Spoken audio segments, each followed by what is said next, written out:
hello strangers, and welcome back to my channel, or welcome to my channel if you're new. Most of you are. This is still a new channel, and this is my second video, and I don't know why I'm holding my hand up that like that. Before we start, if you haven't already, please hit the like button and please subscribe and support this channel if you like alternative and gothic clothing as well as DIY, or if you don't and you find me cute and pretty and you want to see more of me, hit that subscribe button as well. Thank you. Today I am showing you how I upcycled a basic t-shirt and gave it character. You can do this with any thrifted tees or anything that you have lying around in your wardrobe.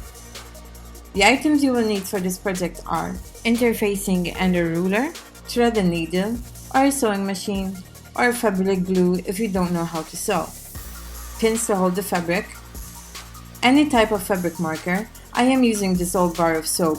It works like magic, believe me. Fabric scissors, make sure they are sharp. Eyelets, I used about 4 to 4 of them, but it's good practice to get more than you need for testing and unexpected mistakes. With eyelets, you also need an apparatus to apply them. I actually will be using a professional one later in the video, or if you don't want to go through the trouble of applying eyelets, you can find ribbons with eyelets already attached to them. I got these from a pair of leggings that they don't fit me anymore. Oh, and don't forget to get some cord too. And last but not least, a ring. It can be a heart shaped like mine or a normal ring to add some detail to the collar, whatever that you desire. First, I measured where I wanted the neckline to be. I like mine low, but if you want to be more modest, you can cut this higher. I also measured where I wanted to cut the slits at the side. This will loosen the fit of the t-shirt, so it is not tight around my stomach area. Then, I placed down the t-shirt in half and drew a line from the white mark up to the collar. I cut straight up to the seam of the shoulder, then around the front bit of the collar. Remember, we are keeping the collar attached. This is where we'll be adding the heart ring. Then, fold the t-shirt in half to find the center of the collar and cut it. Measure where the ring will be and pin it. Guys, be very careful when pinning. Have someone do it for you or use safety pins if you can, and always pin away from you. Please be safe when you're doing this project. Also, make sure that the collar is wide enough so it can go past your head when you take it off. Again, be very careful and ideally have someone to help you with this part.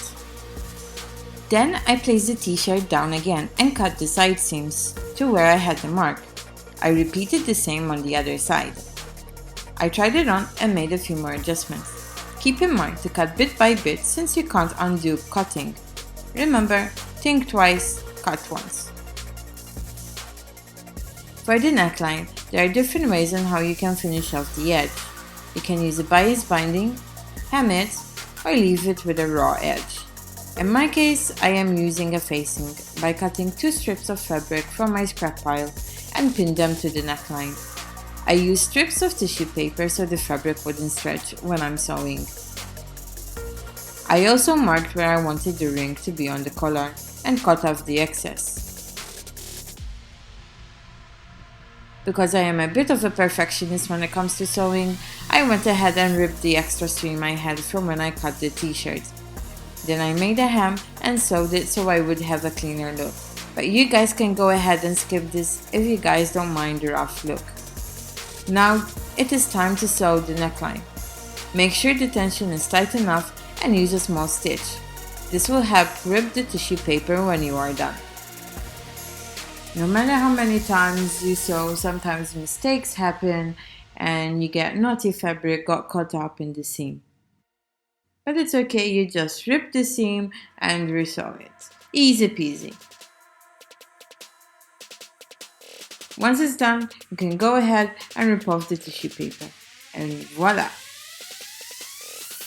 Then I attached the 2 strips together and sewed it down.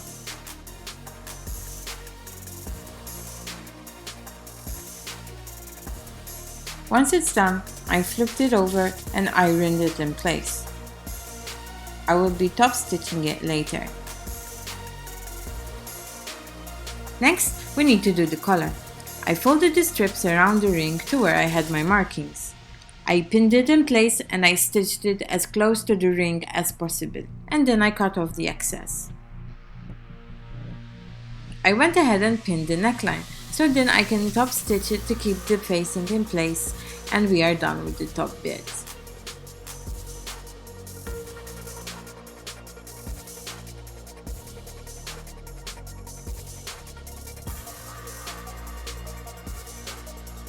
It is time to tackle the side slits. Here I am using a non-stretch black interfacing. The shiny dotted side is the adhesive to attach it to the fabric. This will give your fabric a bit of structure. It is important to have it if you are applying eyelets to the t-shirt. I measured about 1.5 inches and cut 4 strips of the interfacing. With the shiny side down, I placed it on my fabric wrong side facing up and ironed it for a few seconds. Then I folded the edge to iron it again and then let it cool down.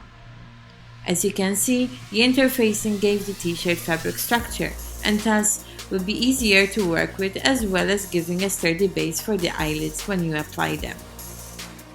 I took the liberty of top stitching the hem to keep it in place. But if you are sewing by hand or gluing, you can skip this part. To have the eyelets spaced out evenly, I marked the points where they should go. For this project, I marked every 1 inch and half an inch away from the hem. But you can space them out as far or as close as you want. Just make sure not to have the eyelets too close to the edge or too far. Before applying the eyelets, it is best to test out if you've never done it before. I am using a scrap fabric with the same interfacing. As you can see, my first attempt didn't work. The eyelet came right off and the second attempt came wonky. So I decided to grab an old professional one that my mom gave me a long time ago with dozens of eyelets. It is old and dusty and I love it. If you never bought eyelets before, don't fret. Usually they come with the right tools, but if you're in doubt, just ask the assistant at the craft shop and they will help you out. Or if you are a hermit like me and prefer staying in, you can find them online. Here, I am testing to see how it works. And success! The eyelet is attached and secured. Now that I know how to apply the eyelets, cue the speed clip of me attaching them one by one. This was actually fun to do.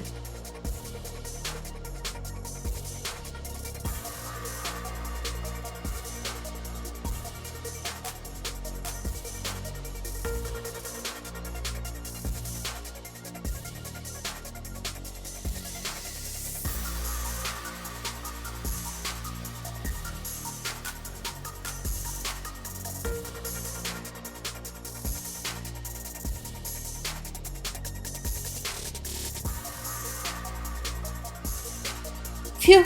Now it's done, and it's finally time to add the cord. To know how much I need, I measured the length of where the eyelets are, and I doubled it, cutting off just a little bit more. It is better to have the cord longer than shorter. Now to put them in.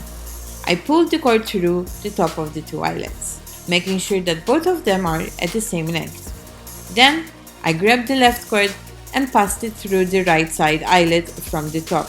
Then goes down through the next eyelet from the bottom up. Repeat on the other side and you will have a crisscross shape. Keep going until there are no more eyelets to go through.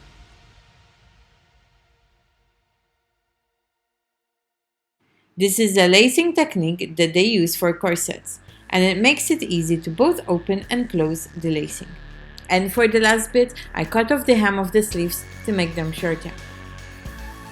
And we are done. Here is the final product.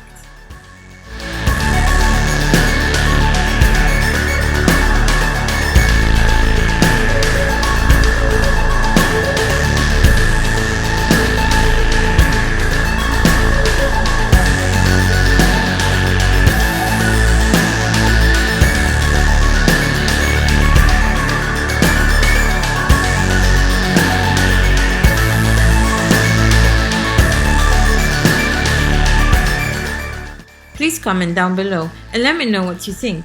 Do you like it? Hate it? Would you try it yourself? If you do, Do tag me on Instagram at DoryDarkrock. I would love to see your creations.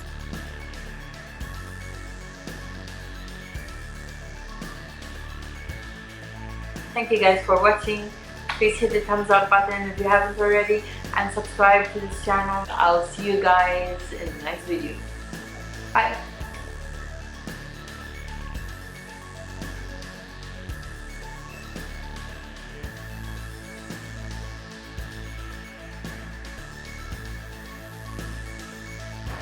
Thank you guys for watching. If you like this video,